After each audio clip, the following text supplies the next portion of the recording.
Good afternoon, everyone. Welcome to today's meeting. Uh, I have switched off the microphones and the cameras for most of the people. Dorothy, could you please help me just identify the speakers and make them see if they are in the meeting? Thank you. Okay.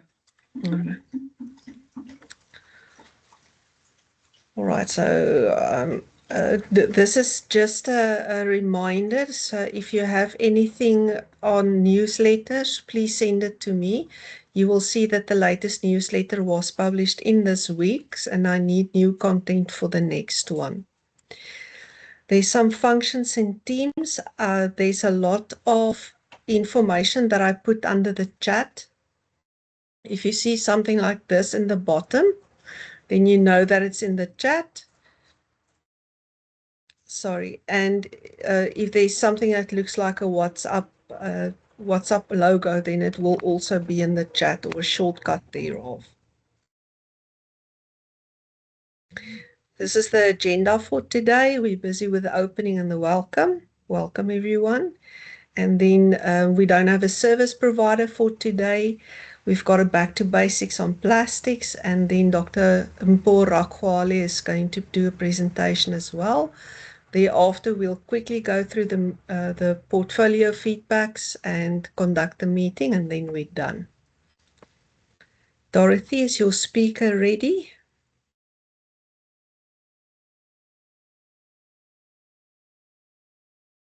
Janet, I don't see her yet. I'm trying to get her on email now.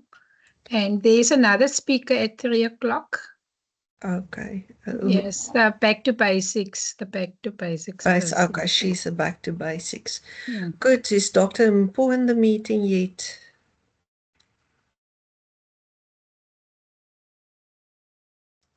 There she is. Good afternoon, Dr. Mpho. We are going to make you a presenter shortly. If you can just hang on, I'm just looking for your name in. Okay. Yeah, I will introduce Doctor now. Okay. Can I go ahead or? Just hang on a second. Trying to add it to the meeting.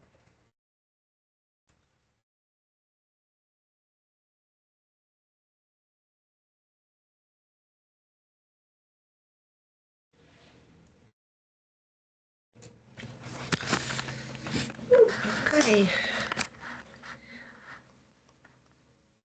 Welcome, Dr. Mpho. Just see if your microphone works.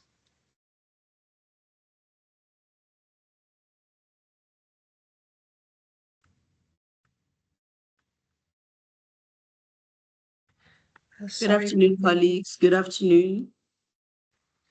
Good afternoon. Dorothy, you can go ahead. Good afternoon, Doctor, and good afternoon, everyone that's on the meeting. So I'm introducing you, Dr. Mpho. Doctor is a occupational medicine specialist currently working at the National Institute for Occupational Health as the Center Head of Occupational Medicine. Doctor is also responsible for this Occupational Medical Center and Ergonomics Unit. Doctor has been a medical practitioner for 21 years and an occupational medical specialist for 13 years with fellowship in public health, occupational medicine, and Master Med Occupational and Environmental Health at the University of KwaZulu-Natal. Her previous roles include being the head of health at BMW Group South Africa, experience in the transportation and logistic industry as she held the position of project lead medical advisor for Prime Cure Transnet Freight Rail. Experience in the construction industry, working as a medical advisor for EOH, Mary and Roberts. So doctors also experience in mining and compensation system of miners and ex-mine workers as previous director of Medical Bureau of Occupational Disease. Welcome, Doctor, and we're looking forward for your presentation. You're welcome to share your presentation. I opened mine directly in Teams, so I can't end it. You'll have to bump me off. No problem. Just indicate when you can actually see my screen, and for the purpose of the band, I will just put myself off camera, but I will ensure that I'll go back on camera after presentation. Just indicate once you see the presentation. Yes, we saw your camera. Waiting for the presentation. There you go. We can all see it. Thank you. I will put it, is it on slideshow? Yes, it is.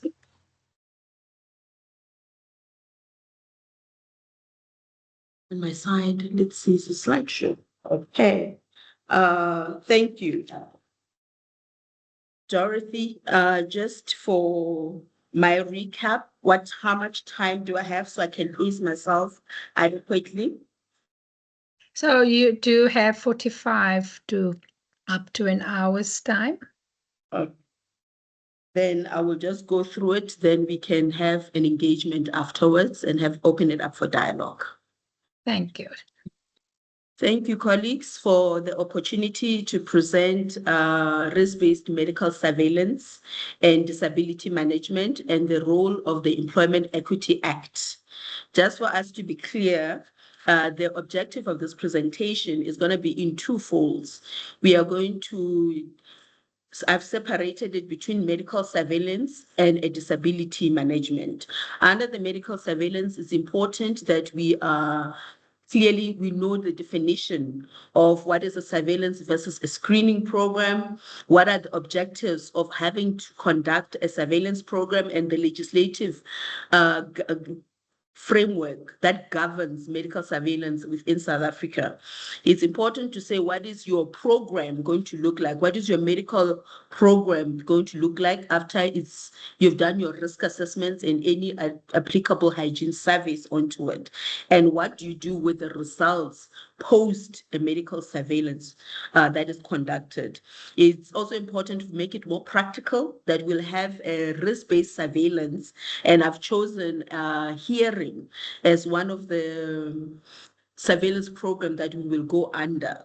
And then on the second portion of disability, we will then define what is disability in alignment with the EEA, the Employment Equity Act, what is legislation governing it, what is the rights of the person with a disability, and what are the duties of the employer. And when it comes to workplace accommodation, what can me and you do as healthcare workers to facilitate or streamline the process? And what are the guiding principles that must be adhered to? And overall, we will wrap it up with a monitoring and evaluation that will have to be taken, and a takeaway message for the both of us. Just to kickstart us is that we need to be clear of what is the definition of surveillance. Surveillance comes from a French word that means to look from above, and veiller, to watch. So overall, surveillance means watching over. So that is important, that it's not just a screening, but it's something that you watch over or look over, so that you systematically collect, analyze, interpret health data, so that you can have a preventative outlook at the end of the day. So this is important for decision making, for policy making within the work environment. In terms of our Occupational Health and Safety Act, it is well defined as a planned program that will include our clinical examinations, biological monitoring that takes place, and any tests that will follow by a healthcare practitioner. Importance of it is that we are moving away from just having a medical surveillance as a tick in the box compliance. The Occupational Health and Safety and its regulations say that this person is exposed to noise, to lead, to whatnot, needs to be done on a 2-yearly basis. I'm doing it on a 2-yearly basis. Now we are moving to active surveillance in the work environment, and we will go further in depth on what does that entail, an active surveillance, with the examples that I've put in for you that we can then unpack through there.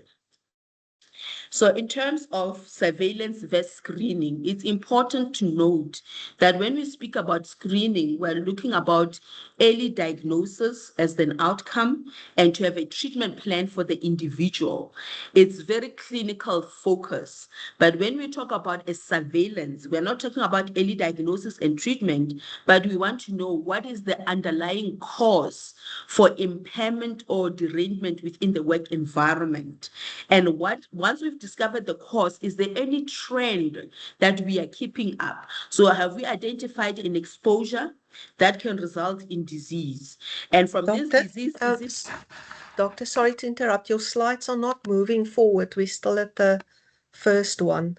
are you still at objectives? No, at the very first one. This one, my goodness, The title page, the yes. title page. Yeah, Did that move? no. Maybe just unshare and then share again.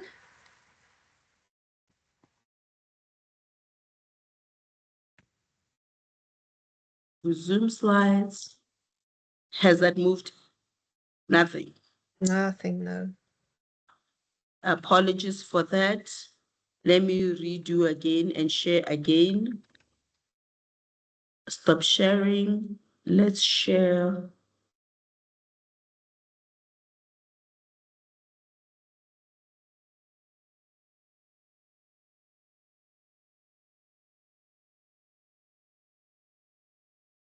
Right now, are you seeing my slides? Yes, we can see it. It's not in presenter view, but we can see it. I moved it to presenter view. Can you now see it at presenter view? No, I don't know how to describe It's a myself. notes. We can see Yeah, your the notes on the notes. next slide.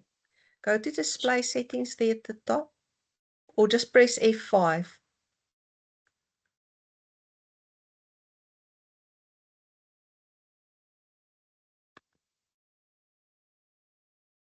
Nothing. It's actually not supposed to be notes. I don't have notes on any of the slides. Yeah, no, it looks like it's yeah.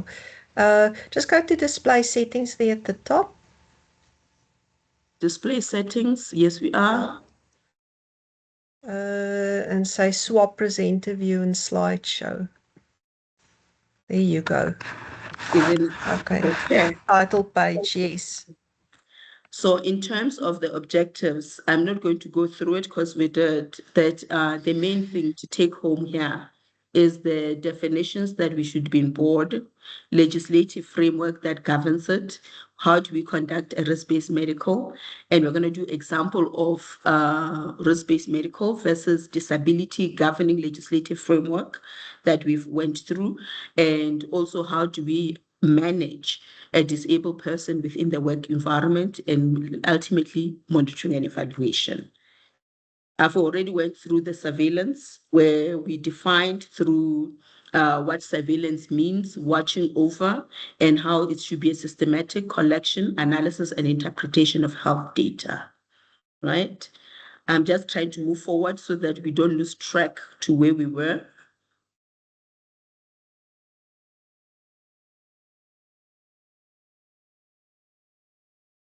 And we've already defined as occupational health and safety has already defined for us the medical surveillance of what it is per act as we've identified through. I'm not going to go through that. We spoke about clinical examination, biological monitoring, and medical tests that needs to be conducted and should be clinically focused.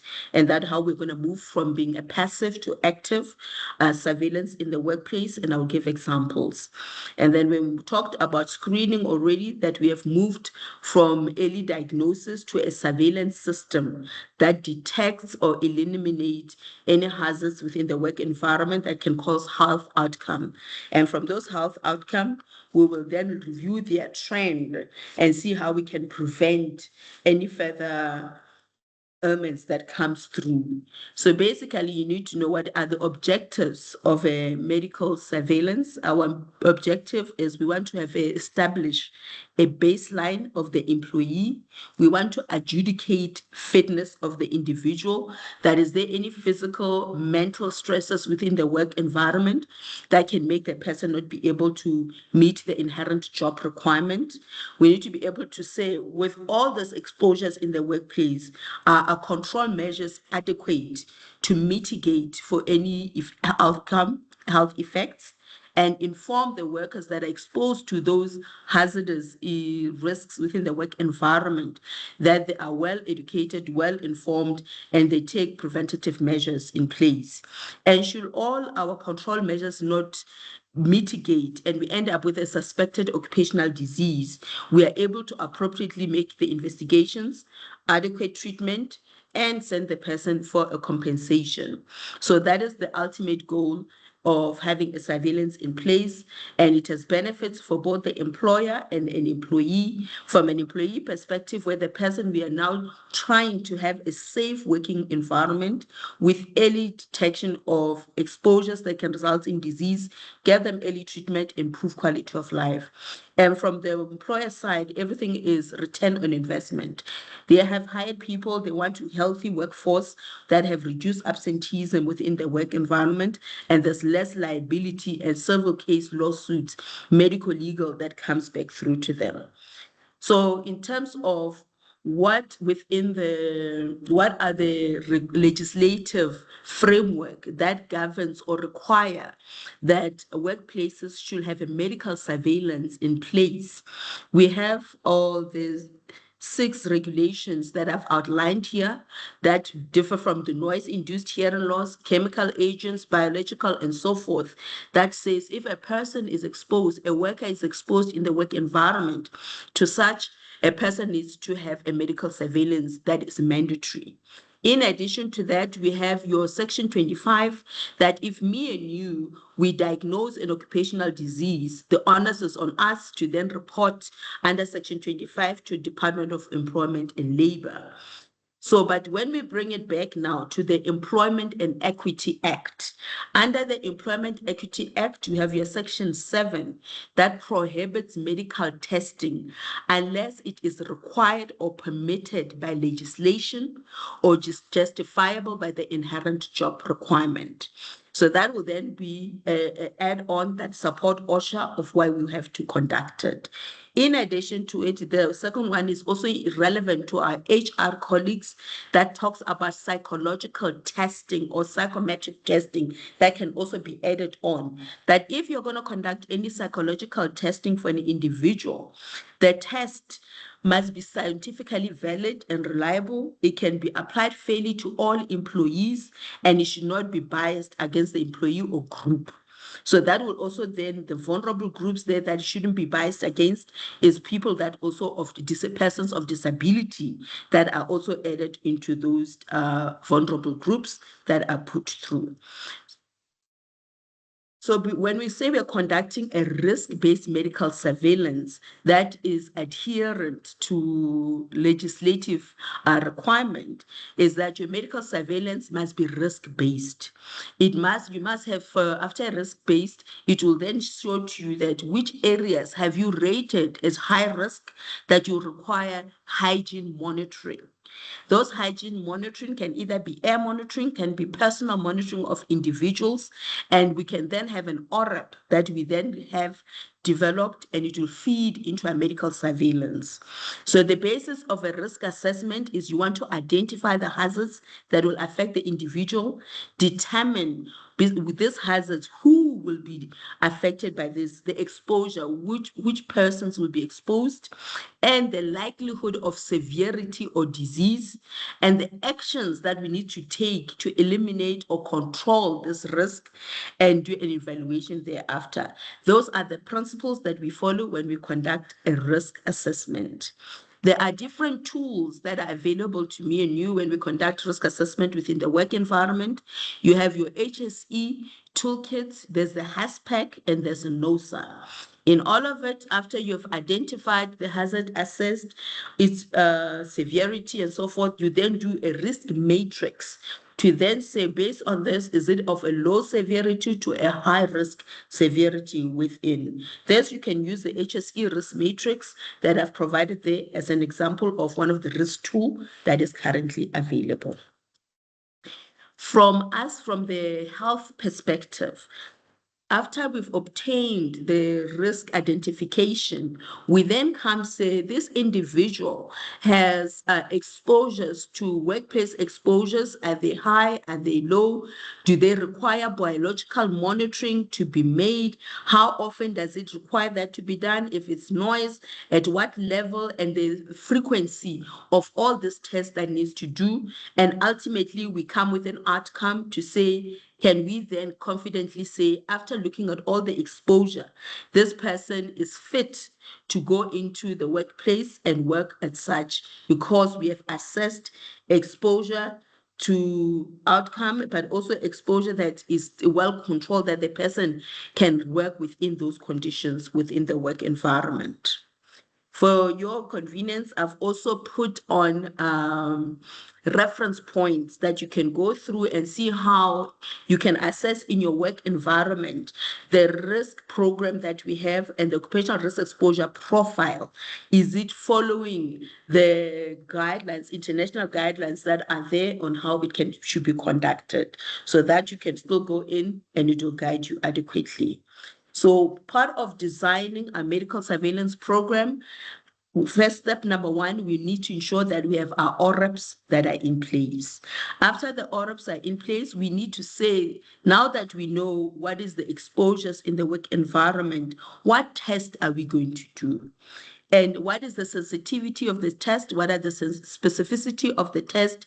What level of screening from a questionnaire to examination needs to be conducted, and investigations? What biological monitoring?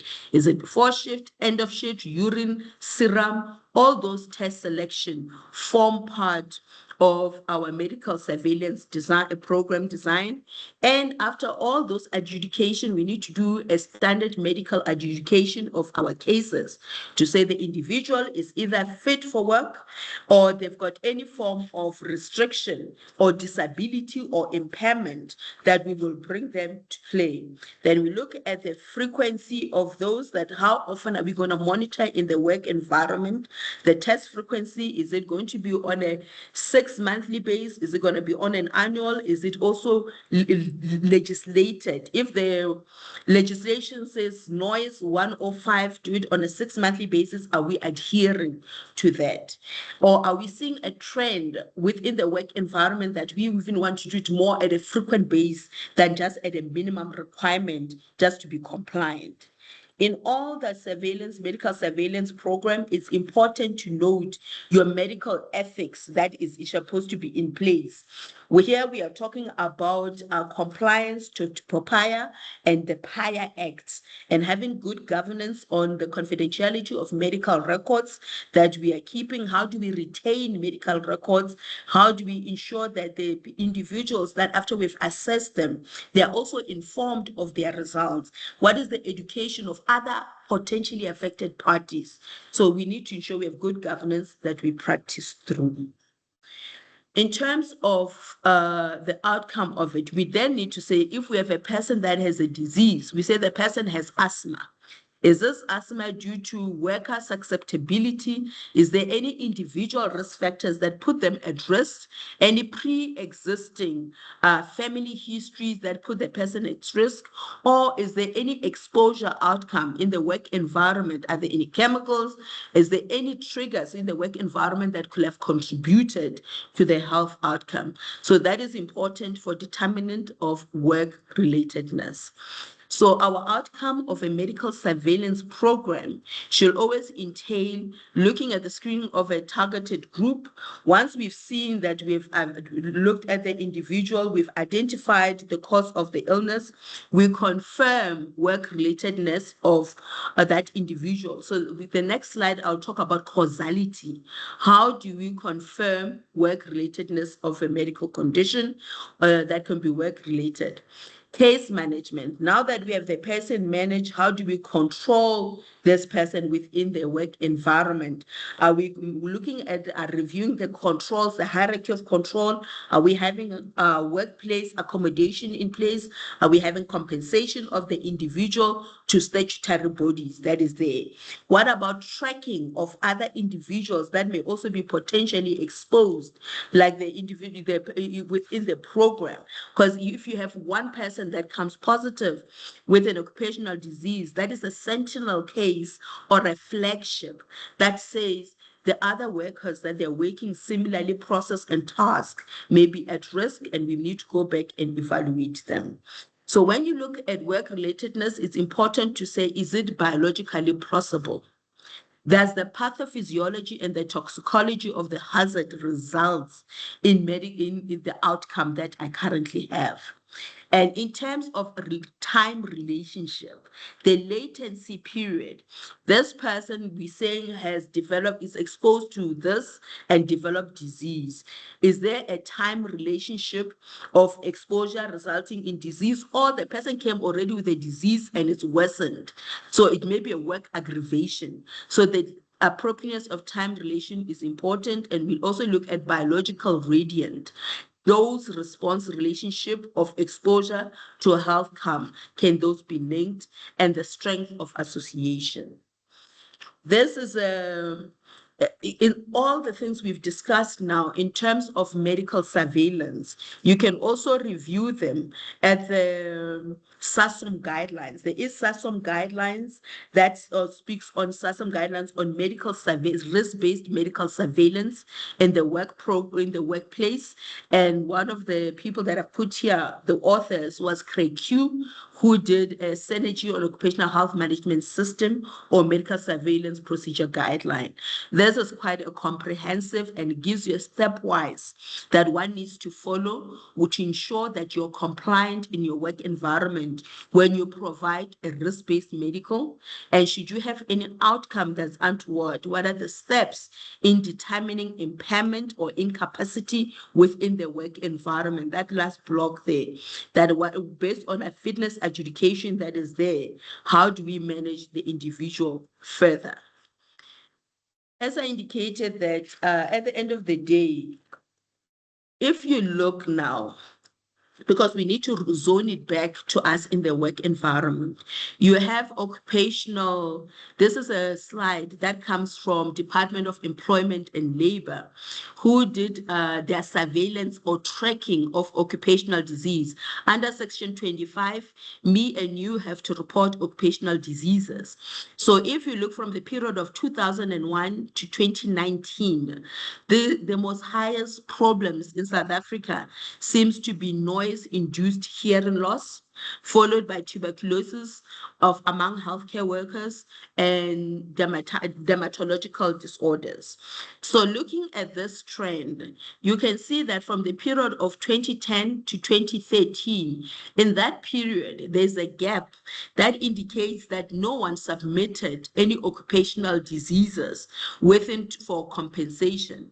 So are we saying that South African workforces or employers, they are so compliant, their hierarchy of control is in workplace, both nurses and doctors on the shop floor, we are not getting any occupational diseases that we detect in our surveillance programs in the work environment?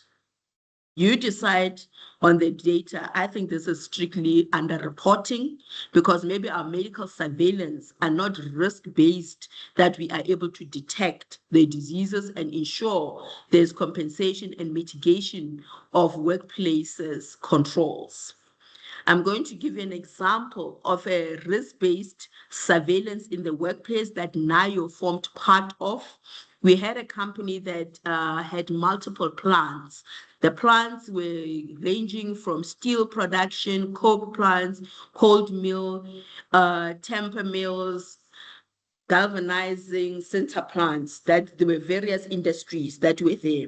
For the sake of time, let's just say the industries were then divided from 1 to 8.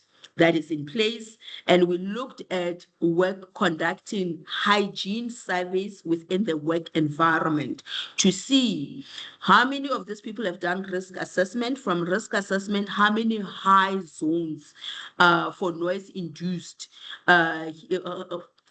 audiometers were conducted in the work environment, and what was the compliance rate that was there.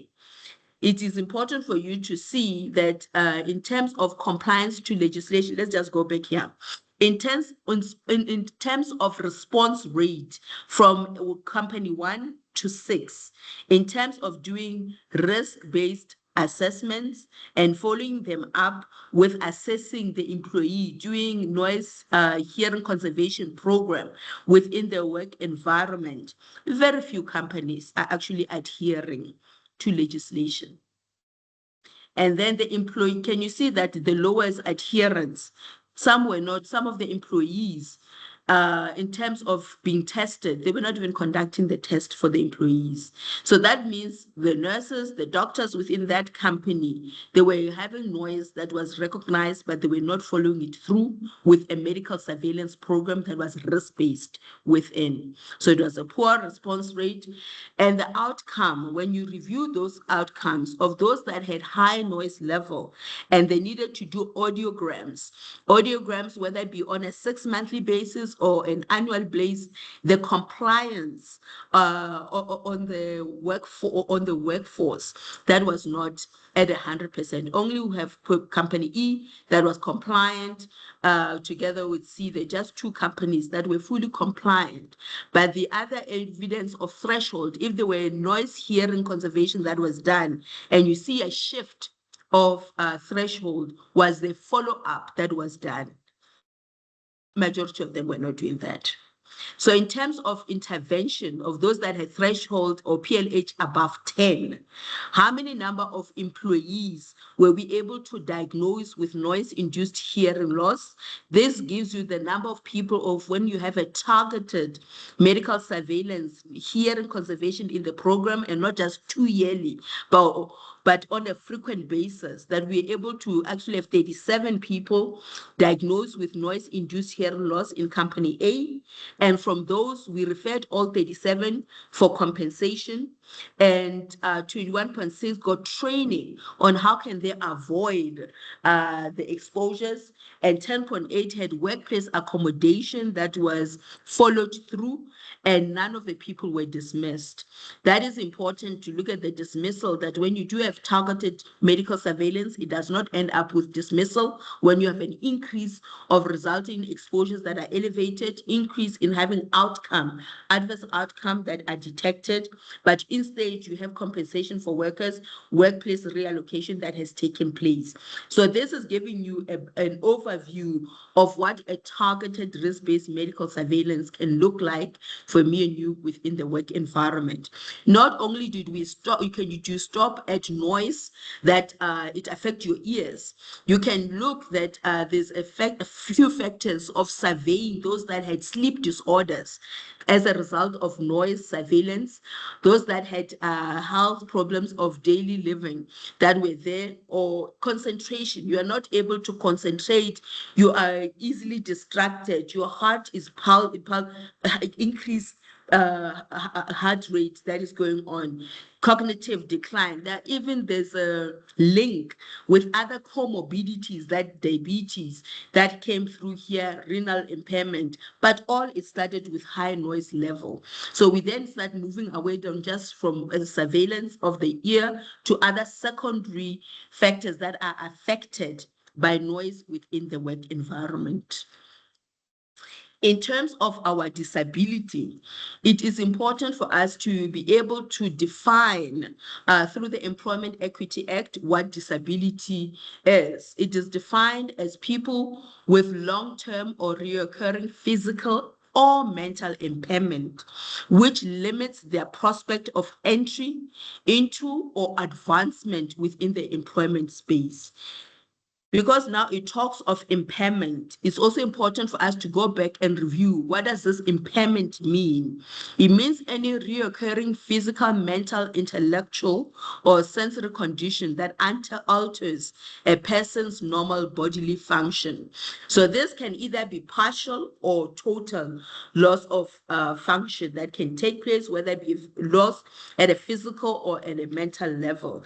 It can, when we speak about long-term or reoccurring, we're talking about greater than 12 months that the person who is classified as being impaired has to have the effect for more than 12 months, or reoccurring, it's likely to happen over and over in a substantially limiting level.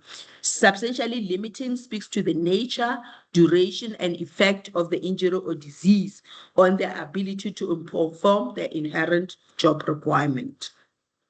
So instead, in terms of the Act, the Employment Act is very promotative. It promotes equity within the work environment by ensuring that there is no unfair discrimination that takes place. So here now we're talking about try to eliminate discrimination in employment policies, that you open up the work and market for both abled and disabled bodied, to the work culture and behaviors does not discriminate against a person, whether due to your race, your gender, your ethnicity, or even your HIV status, so that it becomes more of a protective legislative reform that guides through us. It's important that when we look at the EE, employment equity, all employers, including within the health centers or occupational health centers, we conduct these duties of an employer within the EEA that says that they need to conduct and analyze their policies, their practices, and procedures to ensure that they identify any barriers that will prevent a person from entering the workplace. So in terms of placing your pre-employment, your pre-place, if a person is coming to pre-placement at a company, does it say that the person has to have 100% vision to do a certain task? And if you don't have certain 100% vision, we cannot employ you. You must, there's no other mitigations that the employer can do to ensure that if you're not 100% and you're maybe colorblind, there are other issues that can be enhanced. So how do we ensure that as a health fraternity within the work environment, we also adhere to this? Developing and implementing a sustainable EEE plan is required by the employer so that they develop realistic employment equity plan. Each company should have an equity plan that is 1 year to a 5-year plan to say how will we incorporate and include, making sure that the work environment become more inclusive of every abled and disabled person within the work environment, and we have strategies and action plan that is in place. There's also important for us, for the employer, there's required to consult with employees.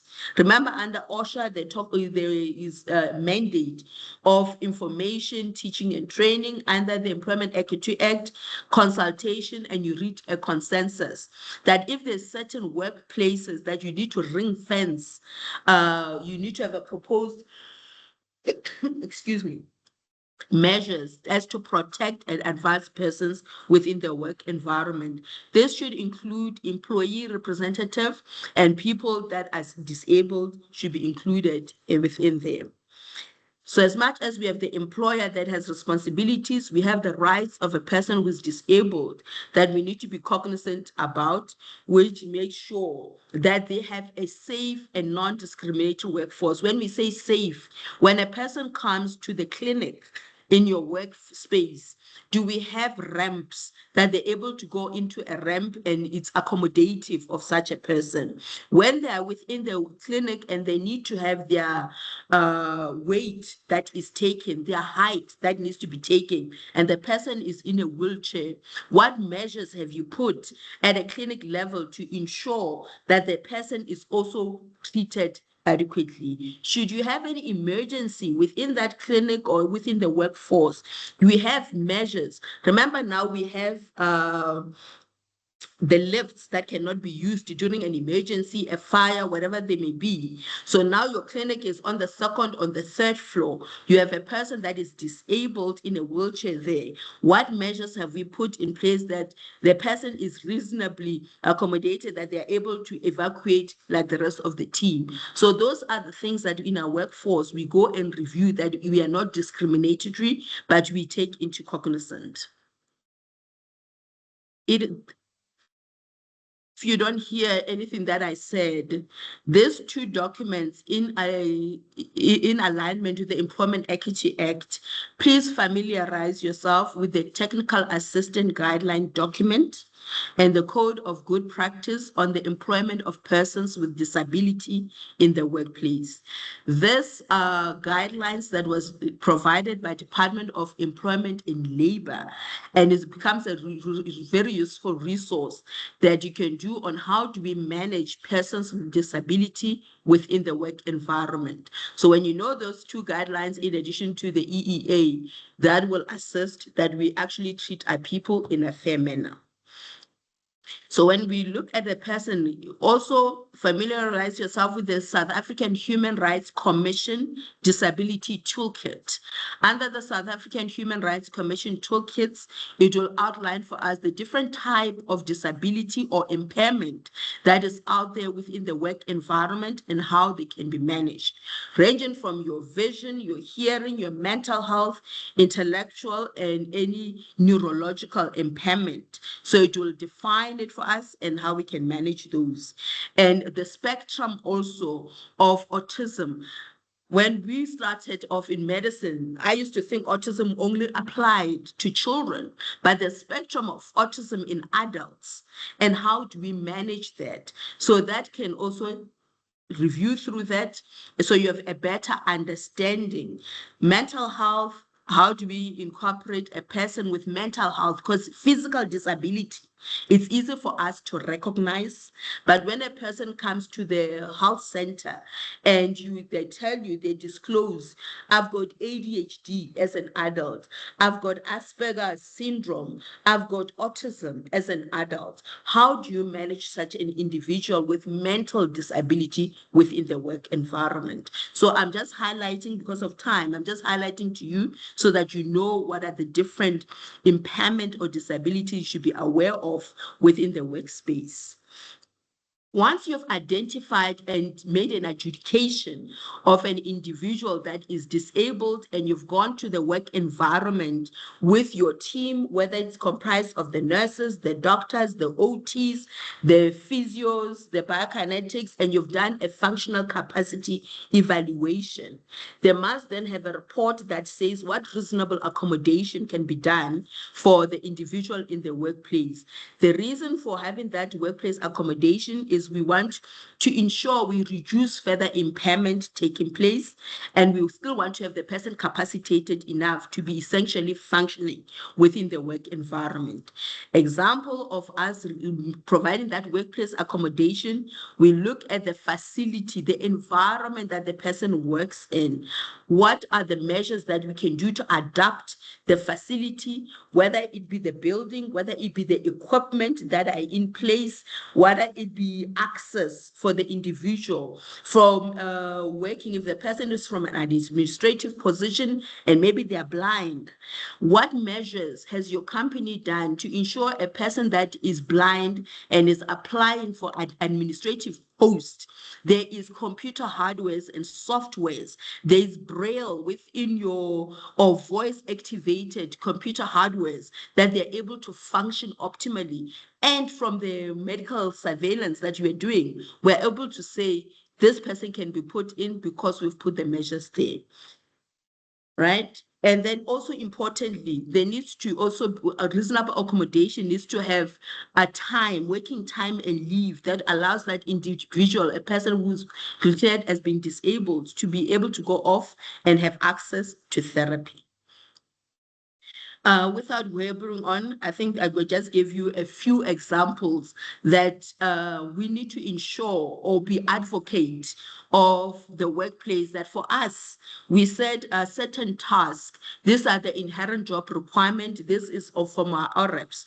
But for them to be accommodative for a person who's disabled, from a medical perspective, these are the recommendations that we say the workplace needs to ensure they review, revise, equip, so that we can actually get access to that blind worker, to that person to a person who's on a wheelchair, so that we actually increase the pool and opportunity of people to enter into the workforce, and there's a retrenchment, retaining them within the work environment. So we are now moving away from saying, no, this is what is just required, you are not fit to get that job, to this is what the job is required, what can we do to accommodate that person within the work environment?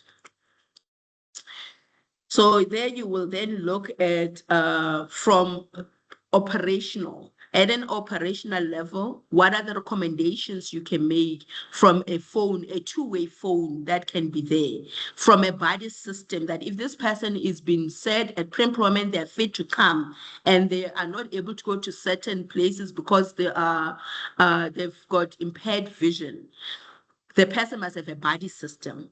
We must have well-demarcated emergency routes, that whether there's sounds that come for those that are visually impaired, that you don't only rely on one sense of seeing, but there's hearing, that we've ensured that they're familiar with that.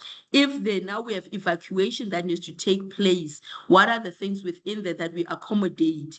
If a person is in the workplace, they may not be in a wheelchair, but me and you can have a back injury, can have back problems. What about adjustable work tables within the environment? What about having an ergonomic risk assessment that is conducted in alignment with the ergonomic regulation and ensuring that the person that is impaired is well accommodated? All this I'm just giving you. We can also review further within the SA Human Rights Commission Disability Toolkit. For us to go back to an example, this is an example of a person that is disabled. For the sake here, we've called her Marian. Marian has diabetic retinopathy. The diabetic retinopathy, remember, it's not work-related. How do we then accommodate an individual that is coming with a chronic disease that is not work-related? Miriam could have been a nurse that was working for 15 years at company X as an occupational health practitioner. Now she has uncontrolled diabetic with complication of diabetic retinopathy. What are the environmental factors that we need to review to ensure that the person is not then medically boarded off? And then we ensure from a personal, how do we move to optimization of treatment? And from the work environment, how do we accommodate whether she be using NVDA software training that is required for her? What about seeing patients and interacting with those patients? How does she manage now to work? Which skills do we then readjust her within the work environment and retrain, not just also for her, but for the managers and those that are working with her, so that there's accommodation. So for you to have a better understanding of how we manage a person who came in the work environment abled, but due to whatever factors that come, they become impaired or disabled in the work environment that they were able to work. You can go through a human development module or disability production process that is there. I've put a link through to it, and it will go through the stepwise of how do we ensure this person is reskilled and capacitated, so that we don't move them to an incapacity, but we keep them capacitated, integrate them back into the workplace, and ensure that they are functioning even with the disability at hand. It's important to understand what the term substantiative and procedural compliance to EEE means. It then talks of persons with disability must be adequately represented in all forums within the workplace, whether it be from a hiring, creating inclusive workplace culture, flexible work, that is there. All those things, we must be intentional to ensure that we are substantiatively and procedurally complying with the EE, and even from a medical screening or medical surveillance perspective, it is within alignment with the EE Act. Overall, we need to ensure monitoring and evaluation of our processes. We have now a medical surveillance that we've looked is risk-based and it adjudicate. In that adjudication of saying the person is fit with restrictions, how do we monitor those restrictions of the individual? How do we ensure that the person becomes more better functional without making them regress so that they end up going through? This is a monitoring and evaluation surveillance that we have in place within the work environment that does not just involve managers at an operational level, but also involves other stakeholders from HR, from your health representative in managing the individual within the work environment. Our take-home message is that medical surveillance program needs support and commitment from workplace managers and employees at large. It is a preventative measure that we aim to identify early adverse effect, and it should be ORAP-based. Health risk assessment is conducted, we end up with ORAPs, and that leads us to have a risk-based medical surveillance that is in place. It is not just on a health perspective, but it's a multidisciplinary team that involve the health and safety team, the safety officers, hygienists, ergonomics, and overall the company, employer, representative, and management that needs to be involved. It involves also education and training of both the employees and employers, that we know what are the hazards within the work environment and how do we mitigate for those. And should we find a person through our surveillance that is no longer meeting the inherent, and we declare that individual to be partially or totally disabled, how do we manage adequately? Overall, we need to be compliant with the prescribed legislation. It's also important for you to know what is undue hardship of the employer. Can the employer always have to, are they mandated to always comply and give an individual who is being declared as totally, partially, or fit with restriction, or a person who's been declared as disabled, partially disabled, should they always comply and give workplace accommodation? Under the EEA, it says that we do not create a job that is not required, number one. You retain an employee who is able to meet their responsibility. You're not required to tolerate substandard performance from an individual. So if we say to a person, the person with disability is moving into a certain job task, they must be able to fulfill the requirement of that with assistance of aid within the work environment, within the employer that has provided. But it cannot be, out of a lack of a better word, sheltered employment. We hire candidates who have been accommodated during selection process. After being accommodated during the selection process does not meet essential qualification. So for you to say, employer, I've assessed this individual, you can accommodate in this work task and we can do a workplace functional capacity evaluation. That individual must also have the qualification to meet the requirement of that position. So those are part and parcel of adjudication that we also need to put in place when we adjudicate persons with disability. In terms of you need support from NIO, I've given you the where you can get us on a telephonic and on an email. There's info@nio.ac.za. We are found also on media platforms.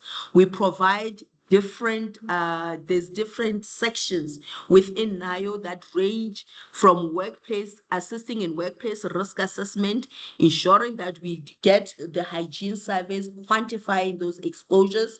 That is done through occupational hygiene. You have our ORAPs that are done, medical surveillance programs that should be in place, legislative reforms that we need to adhere to. You have occupational medicine and HIV/TB in the workplace that assist in that.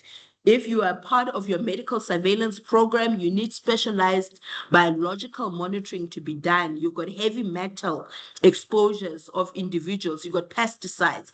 You've got things that are listed that from the hazardous chemical regulation that needs to be adhered to under biological monitoring. We've got analytical laboratories. We've got immunology. Immunology and microbiology is our allergen testing that is done, and toxicology and pathology that we do provide through. So basically, the role of NIOH is to assist in exposure surveillance, disease surveillance, research, policy support, and worker compensation assessment, disability assessment and management, and capacity building. That is what we are currently doing as we provide you with teaching and training. I thank you. Thank you. Thank you, Dr. Mpho. There's one question from Kathleen, or just a comment that we mustn't forget that the blind person may have a guide dog. So we need to be able to accommodate the dog also. Thank you for that. I went to a buddy partner, but you're 110% correct. They will come with their own tools as an individual. So as we also make sure that the person can be in the work environment, for them to be able to go to the bathroom and so forth, there must be also accommodation for all the tools that make them more able within the work environment. 100% agree. Thank you for that. Thank you, Doc. Are there any questions for Doctor?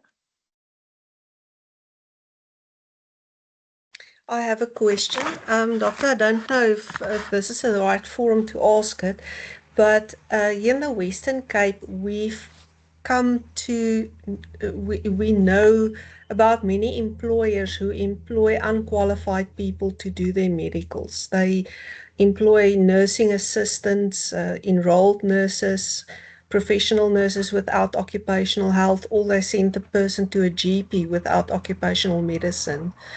Is there a way in which NIO looks at compliance with this? Because we've liaised with the Department of Labour, and they just don't have the capacity or the knowledge to know what to look for.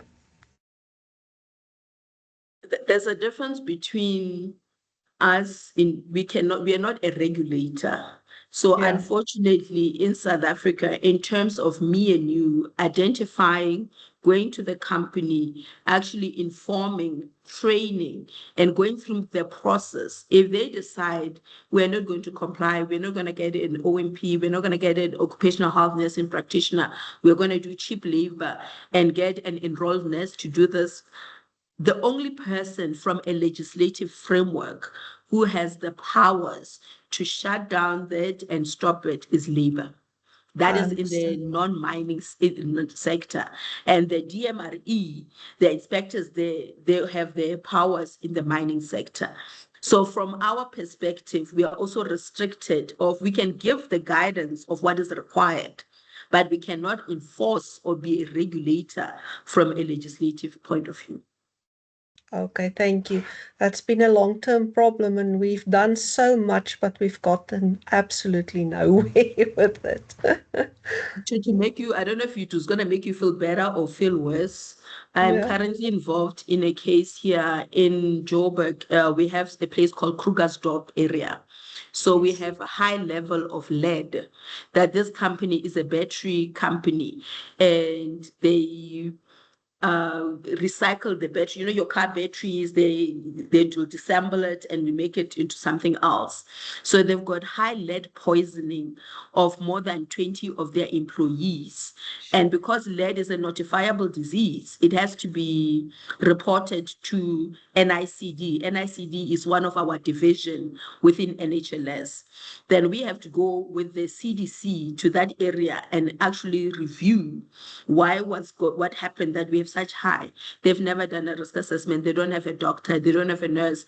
They have a company that is sitting there and has provided them an auxiliary nurse for more than 10 years. An auxiliary nurse, no occupational. All she does is write fitness, that yes, you're fit, you're fit.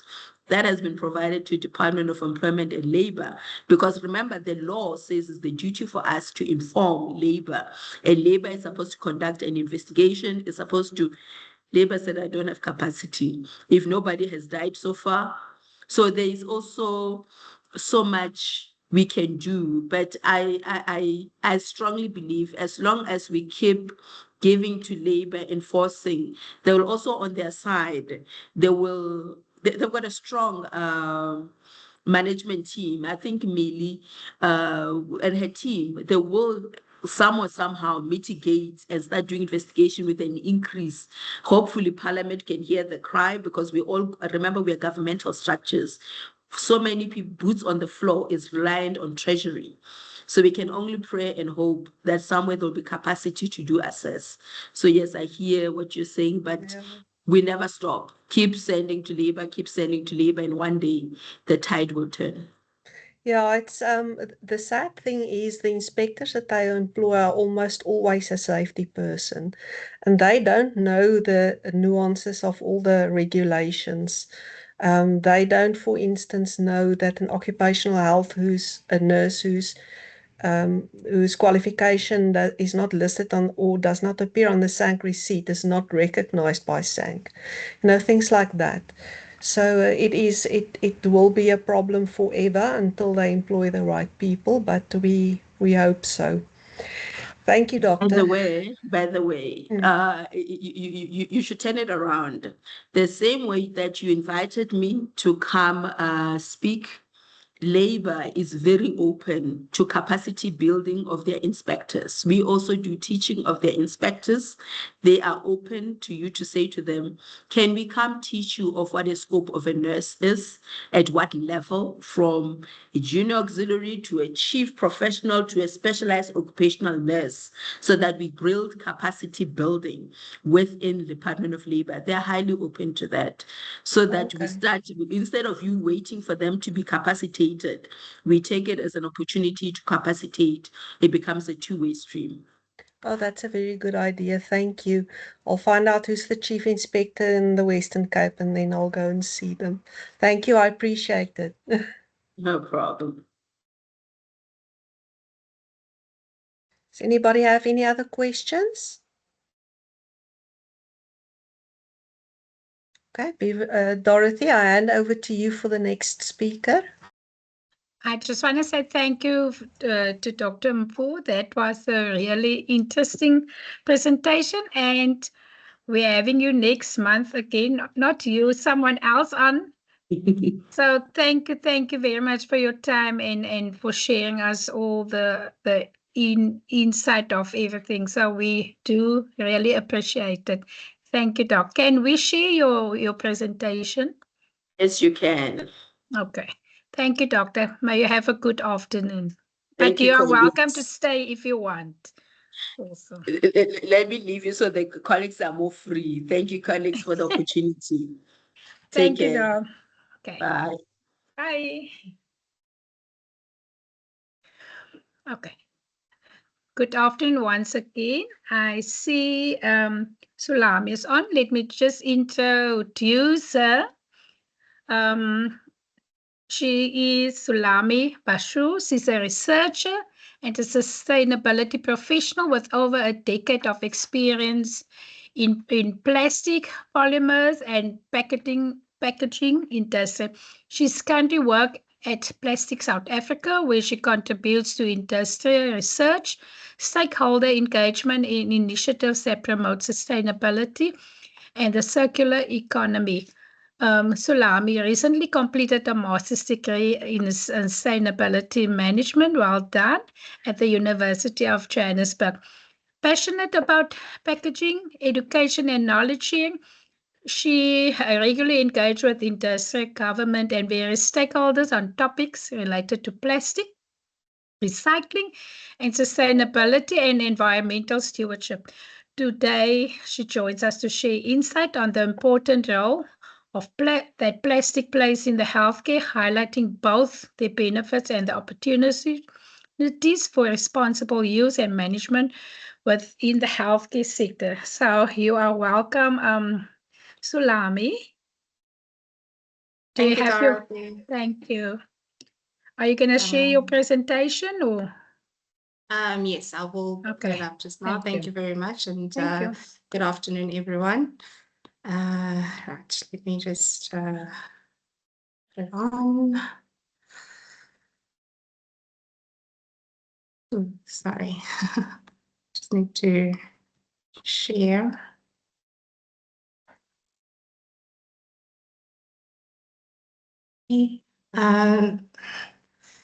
I believe my presentation should be visible in presentation mode now. Yes, Okay. we can see it. Thank you. Great. Thank you so much. Right. As Dorothy has mentioned, my name is Salami Basal, and I work with Plastics SA. I work at Plastics SA. And this is really just a brief introduction to plastics and an overview of plastics recycling in South Africa at the moment, with the aim of protecting health and the environment. Right. And why is it not moving? Technology. There we go.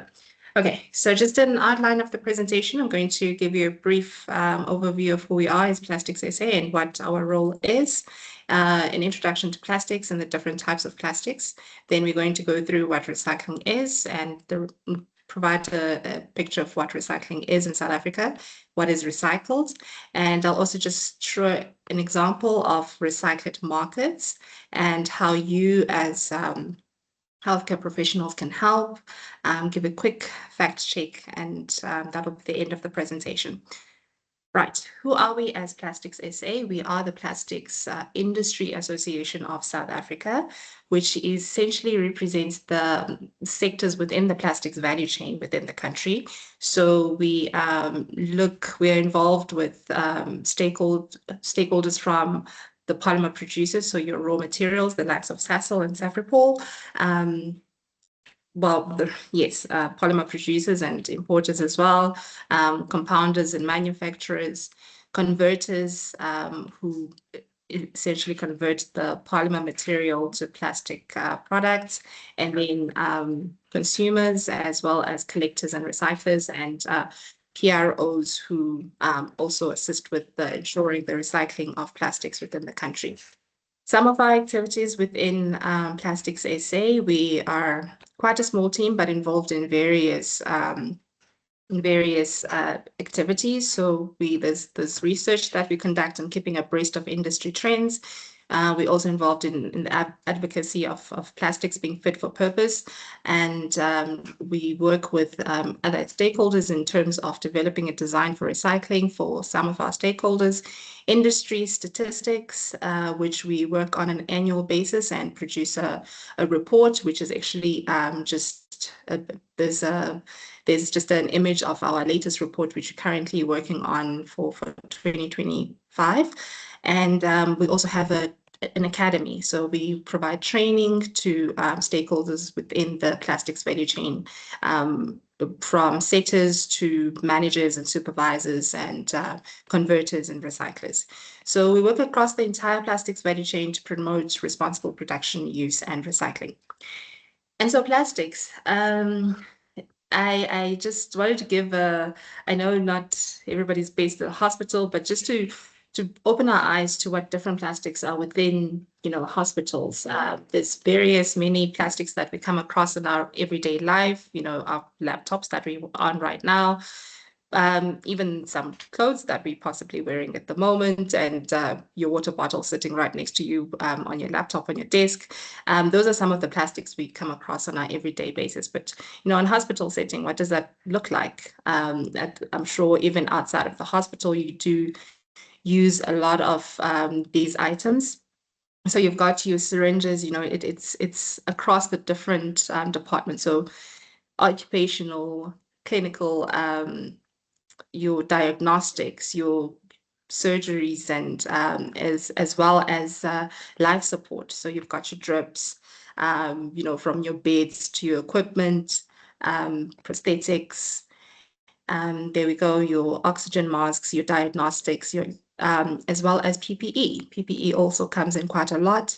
We're going to see what types of plastics these can possibly be. And I thought I'd also just add in a little fun, as it's the World Cup. You know, we're all trying to keep warm. We all have quite a few polyester items in our wardrobes to keep us warm this winter. With the Soccer World Cup, also got plastic components with the ball there, and of course we're all trying to stay connected, you know, to enable this meetings like this, and also to watch the World Cup. So you've got, even in your fiber optics cable, you've got plastics there as well. So this is really just to open our eyes to you know, plastics around us, apart from just the obvious ones. And then that leads us to the different plastics types, because we're talking about plastics, but there's actually many different types of plastics. And starts us off with one of the most common ones that you see very easily, and that you would probably also assume is like one of the most highly recycled plastics around us, and that is PET. And that has a recycling label of number 1. So apart from just your water bottles, your cool drink bottles, that would also be your, PET is very clear, and it is highly used as in diagnostic support. And you know, in your workspaces, it would also be seen around any hydration programs that you may be promoting within your workplaces and your work areas. Then we have got the second one, which is high density polyethylene. You would see this in your chemical, that it's very chemically stable. So it would contain your industrial cleaners as well as your other hygiene liquids. So it would feature a lot in infection prevention, as well as high place hygiene containing liquids within that space, as well as pharmaceutical packaging. So some of your pills your tablets would come in high density polyethylene containers, and some of your lids are high density polyethylene containers. So these are just some examples that you would see on your everyday work life. Then we move on to PVC, polyvinyl chloride, which also offers clarity and strength, and it is quite durable. So this is very prevalent in your life support as well as your fluid delivery. So this is your drip bags, your blood bags, your oxygen masks. It's flexible, durable, and hygienic. So a lot of your medical devices would most likely be your PVC. And then we move on to low density polyethylene. So as you would see, high density and low density are part of the polyethylene groups. It's just the structure of how your polymer chains are packed within the matrix of the molecule. So then low density polyethylene has got an excellent moisture barrier. It is tough, but not rigid. It's mostly found as in its flexible format. So you would, it is highly used in your hygiene and packaging and waste containment. So your packaging for your different either PPE or your different devices, but it will also be used as liners across the different, you know, trying to contain contamination or infection. And also separation of your waste. That would most likely be your high density polyethylene, and then your more rigid containers would then be your high density polyethylene. Polyprop, which is polypropylene, to pardon me there. It's got high heat resistance and chemical resistance as well. So in a hospital setting, this would be what would go into, you know, your autoclave for sterilization. It supports the diagnostic and clinical applications. So your syringes would be your polypropylene, and your kidney dishes within you know, within the theater. And a lot of your polyprop is, a lot of your PPE, polyprop PPE, a lot of your PPE would also be polypropylene as well.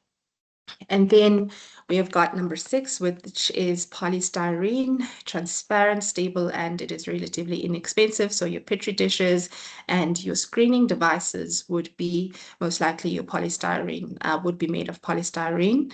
And then we move on to other. So number 7, which is other, which I'm sure you have come across in terms of your packaging. Number 7 is it basically includes everything else that is not number 1 to 6.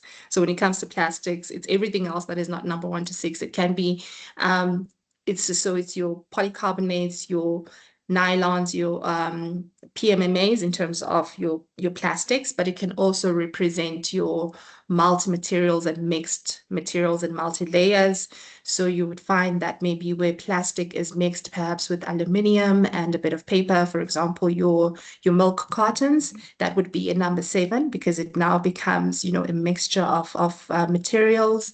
And also where you would find that you have got your high density polyethylene mixed with another type of plastic that then is not labeled as high density polyethylene, it becomes a number 7. And so those are the plastic types that you find around, whether it be in your kitchen, in your car, in your workplaces, in a hospital setting, in a laboratory. And yeah, so that just really gives a quick introduction into the types of plastics that are available.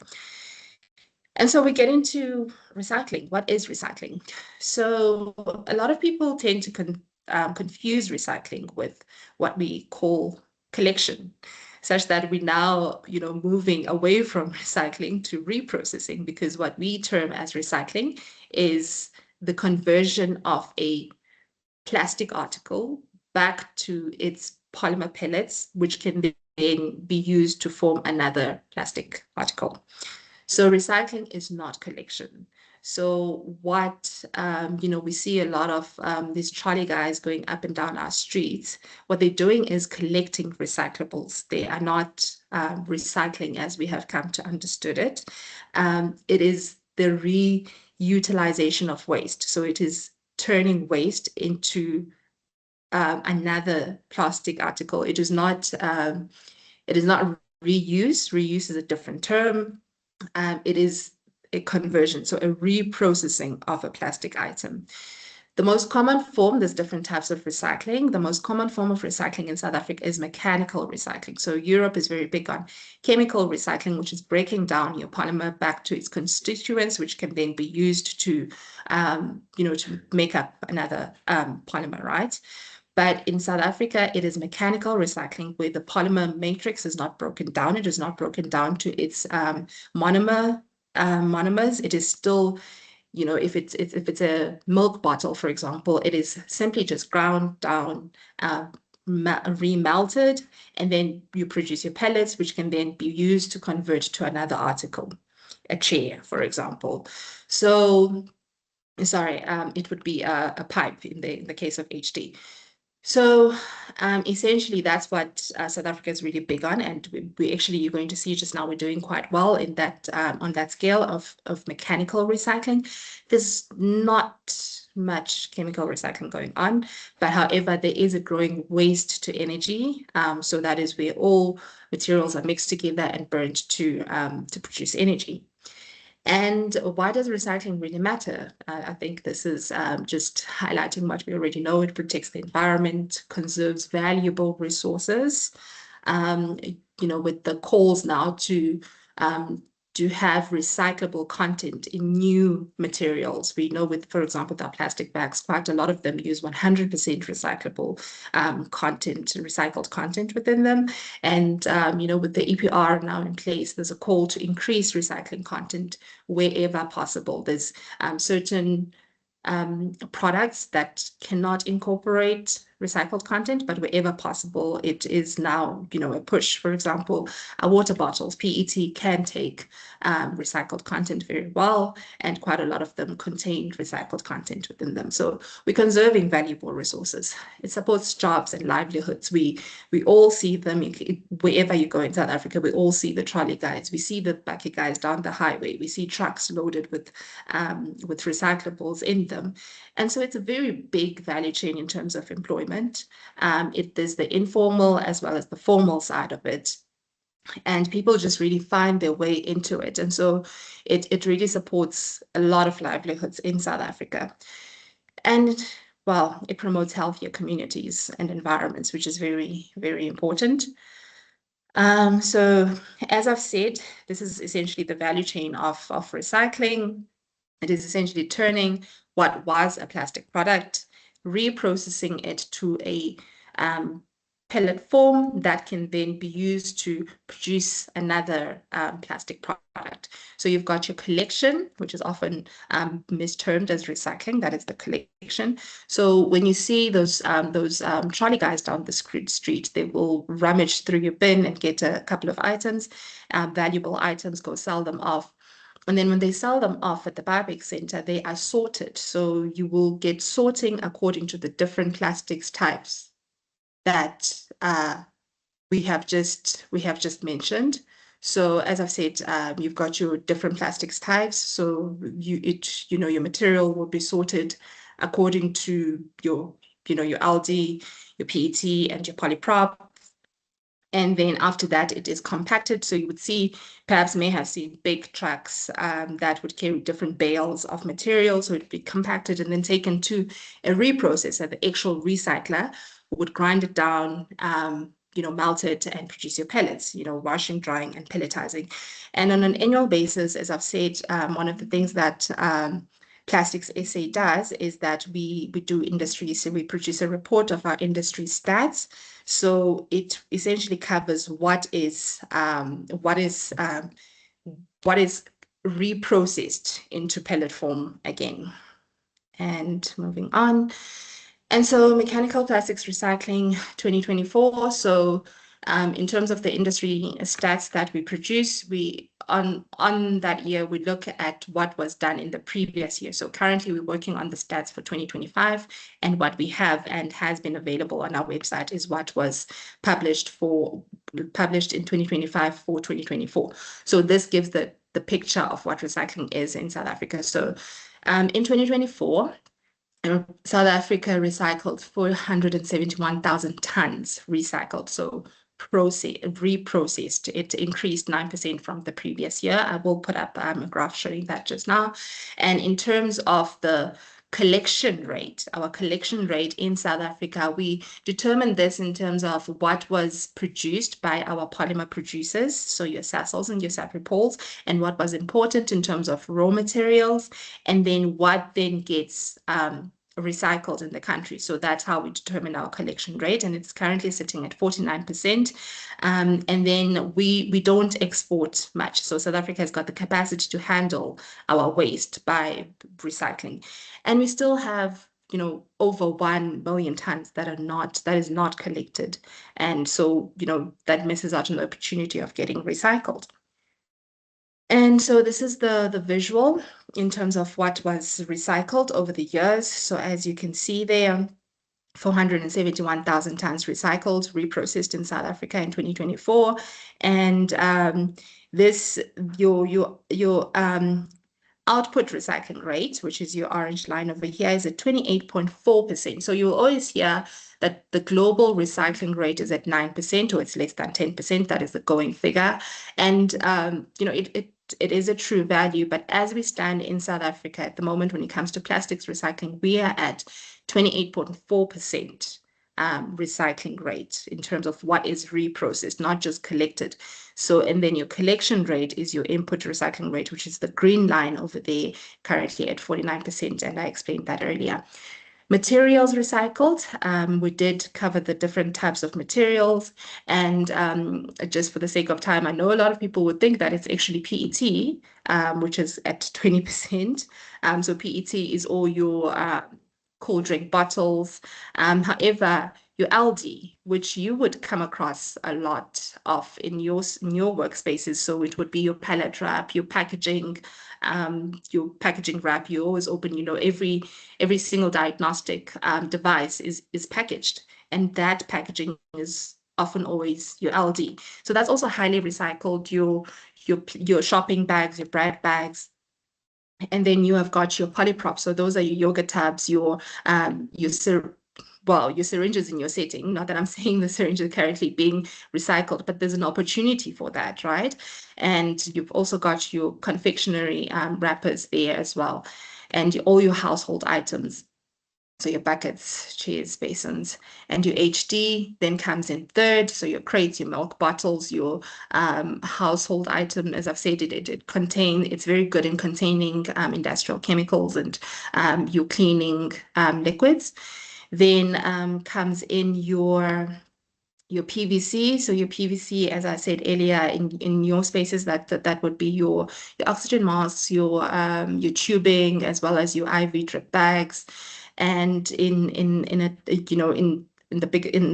outside world, that would be cable. A lot of cable is PVC. There's pipe as well. And then your polystyrene, which is your big packaging. So you imagine if you buy your microwave, those inserts, that's often expended polystyrene. So that's your polystyrene. Some of your yogurt tubs are also polystyrene, your hangers and that. And in your example that I had shown some petri dishes, as well as some of your diagnostic items. And then other forms about 3%. So that's everything else that is not 1 to 6. So very little of that is currently being recycled. And then in terms of recycled markets, I thought I'd share this very beautiful story that is in the healthcare sector within South Africa. I don't know if maybe some of you may have heard of it. It's My Walk Made with Soul. It is a partnership between Adcock Ingram as well as Netcare hospitals. So what they do is they, this also highlights the importance of separation at source, which I'm going to speak about just a little later on. So they collect your drip bags, so your drip bags and all your PVC. So this is a PVC story, which we saw that it's, PVC is not doing extremely well. It's around at 4%. However, part of that 4% is made by this really great story of this PVC drip bags and also your tubing and other components, flexible PVC, that gets collected at Netcare hospitals. So if you've got professionals like yourselves who would be maybe perhaps involved in ensuring that separation, it then gets taken to a recycler, a reprocessor, who then grinds it down, and it is converted, it is converted back to, to its original form, and they make school shoes, which are sold at a minimal price of 25 rands per pair. And many organizations are involved. People come and purchase the shoes, and they're given off to children who are disadvantaged. So this is a beautiful story of seeing how circular plastics can be. It's a circular economy success story within South Africa, essentially. And it takes about 20 empty IV bags to make just one pair of shoes. And how can you help? How can you become involved? Educating staff on correct disposal practices is always very important. I'm sure you take that very seriously already. And always monitor compliance with waste segregation procedures, promote safe handling of healthcare waste, not just healthcare waste, but then the packaging and the products, the plastic products that I have highlighted here. And support workplace sustainability initiatives. I think sustainability is something that takes everyone within the company to make it work. It doesn't, it's not just, the sustainability team or the executives that are responsible for it. It can only work if everyone plays their part. And just championing environmental stewardship within the organization. Really the biggest part is ensuring that segregation of waste that comes off of your daily work. And, you then become champions of both, healthcare work as well as environmental health. Just a fact check, South Africa recycles a higher proportion of plastic packaging than a lot of people realize. I'm pretty sure some people may have been surprised by those numbers. And recycling, as I've said, supports thousands of formal and informal livelihoods across the country. There's a lot that happens in our dumping sites. There's a lot of people that are there who actually live off by, scavenging waste from there, recyclables, not waste. And every recyclable plastic item placed in the correct bin has the potential to become a valuable raw material instead of waste. And unless it finds, it is separated from waste, it has an opportunity to, to have value extracted out of it. And as I've said, that's just our currently available industry stats. You can just find our executive summary on our website, plasticsinfo.co.za, and that just gives the full overview of plastics recycling within the country, not just plastics industry, plastics recycling, but exporting and importing and various things. And as I've said, plastic that is disposed correctly, it is one of the most fit for purpose and environmentally materials around. And that really brings me to the end of my presentation. I hope I didn't take up too much time. Thank you very much. Thanks, Dorothy.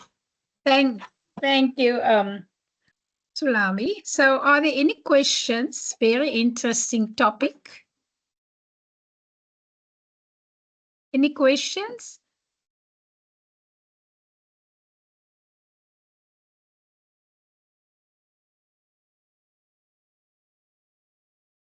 Okay. Sulami, can we share your slides also? Yes. No, not a problem at all. I'll send it through to you. Okay. Yes, just someone said, very interesting.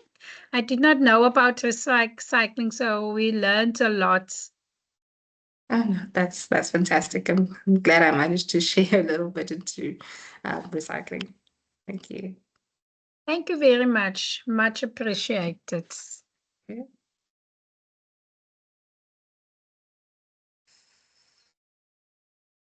Thank you, Yannick. Yes, thank you. I just want to share my presentation quickly. If you can't see anything, feel free to interrupt me. Just hang on a second or two for it to show.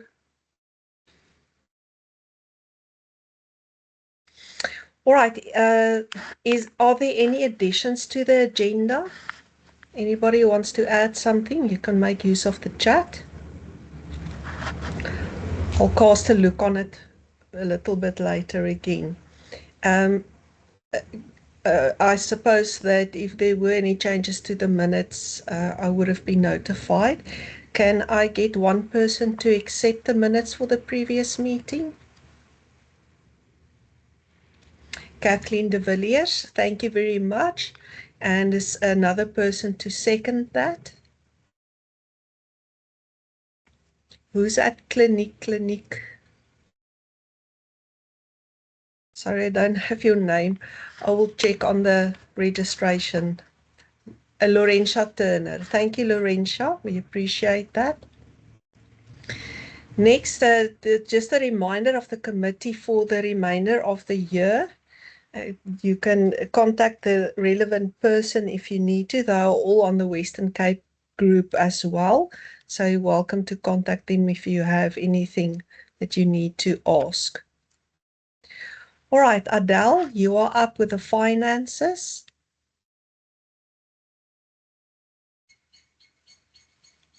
Adele? Just want to see if she's still in the meeting. I just want to make her a presenter. I hope I've got the right Adele. Hi. Hello. Hello, everyone. Yes, just to give you feedback, the last statement that you can see, the closing balance is 239,894 and 79 cents, which is a very healthy budget. Thank you to the Kaleidoscope that brought in, not Kaleidoscope, Academic Day that brought in money for us, and thank you for everyone that attended. So yeah, that's all my only feedback for finances. Can I have one member to accept the finances, please? Beverly Buter. And one person to second it. Kathleen Turner. Kathleen de Villiers, sorry. Thank you, you two. We appreciate your participation. Sorry to the others. I saw these other people who raised their hands. It just doesn't show the name. All right, who's next is Adele with a marketing portfolio. For marketing, I just wanted to show you again all our exhibitors that participated. We're always so thankful for them. And we hope that many of them will join us for the next workshop, which is the kaleidoscope. What is next slide, Jonit? So yeah, that is basically what I said. Thank you to all our exhibitors, and please let us know if there's anyone that would you like to come on board.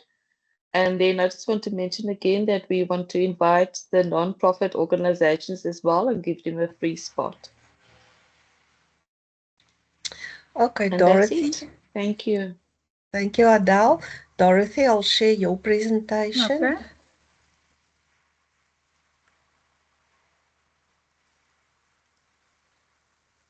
Sorry, just a second. Okay.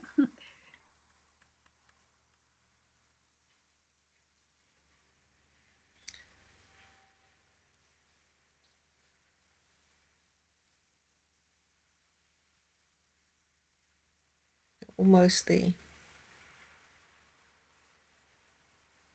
If you share from PowerPoint to Teams, it always takes a little bit longer. Okay, Dorothy, Okay. you up? You can go on, yes. Good afternoon once again. I hope you enjoyed the two presentations. Yes, the upcoming event is the Kaleidoscope on the 28th of August. The venue is still need to be confirmed, and we just have a draft theme, unstoppable economics for any environment. Can go on. May I mention Yes. that we visited the Protea Hotel at Tiger Valley last week, as well as 2 other places. And it was Adele and myself who went there, and they quote was the best, and it's a beautiful place. So between me and Adele, we kind of booked it already for the Protea Hotel at Tiger Valley.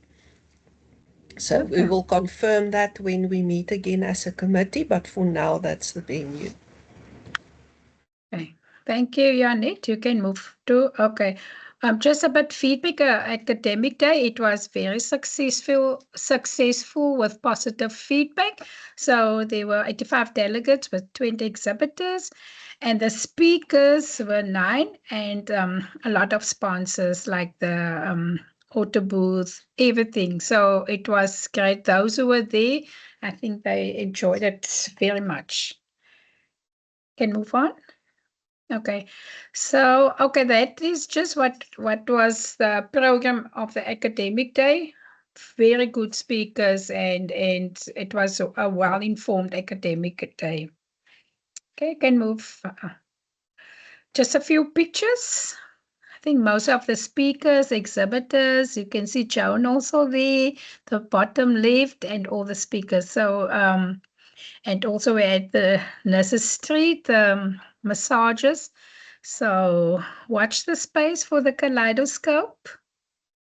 Can move on. Okay, this month is almost done.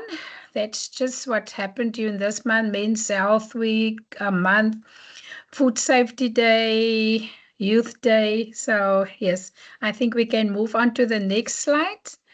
The important one for next month is for July is a Mandela Day. I hope everyone has the programs in run already. Next meeting, general meeting on the 29th of July. So NIOH is going to present again, and the topic is Intro into Risk Assessment. And then also Professor Jeanette Parks of Curtis Care is going to present, and then a company. So on the 22nd of July, we're having our next committee meeting, and we wish that some people can just come sit in. It's face-to-face at Vida Cafe in Sonica, that area in Kuils River. Thank you. We still collaboration between Seafood and Western Cape. Our aim is that, like I said, we want our students to observe during our committee meetings. They're already sitting on general meetings, so like I said, just ignore the 20th May, but it's on the 22nd July is our next meeting from 4 till 7. Okay, the National sent out the certificate of attendance of the academic day. I think there were some ethical points, also CBT points. And Net sent out the last certificate of attendance out of our last meeting. And we still, as from March 2026, SANC is still finalizing the structural accreditation fees. Yes, and that was in the, yes. Can we, no, it's fine. It's fine. Oh, other news, the national conference, just a correction on there, is from the 18th to the 20th of November, and it will be hosted by Val. And then it's still in process for the national, the position paper, and also Department of Health promised to have an online dispensing, like an online dispensing workshop. Thank you very much. Can I just add on to, I sent out the program for the year, so there's just a few months left. Like we said, we're having the kaleidoscope in August, and then September we're having the AGM, and then also we changed the back to basics. We changed the whole program of October, so there will be an online workshop about medical surveillance compliances, what everyone needs to know. So it's still under discussion. Thank you. Thank you, Dorothy. Benita Peterson is busy working on the public relations. We put that on the back seat while we prepared for the academic day. We're a small committee, so it required everybody's attention, but we will resume this and share news with you as soon as there is some to share. Okay, Beverly, I hand over to you. Let me just get Beverly online again.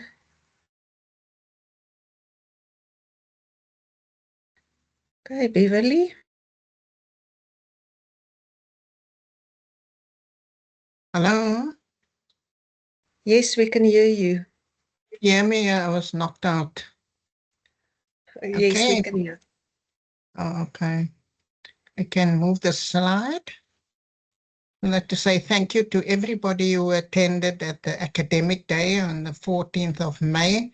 And as you can see, there was lots of donations that we have handed out to the little babies, Bless a Baby project, and also to Somerset West Family Shelter.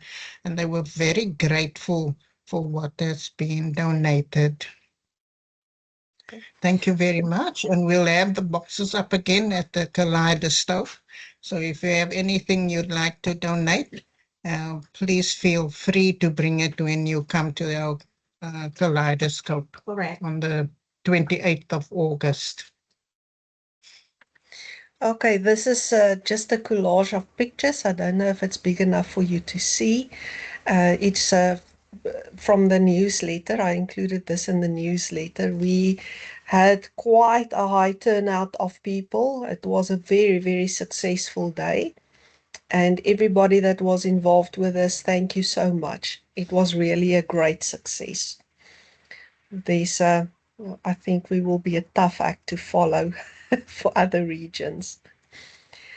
Okay, and from myself, it is time to vote for a new national committee, a new EXCO, and a new Western Cape committee again in September during our general meeting, or the annual meet AGM.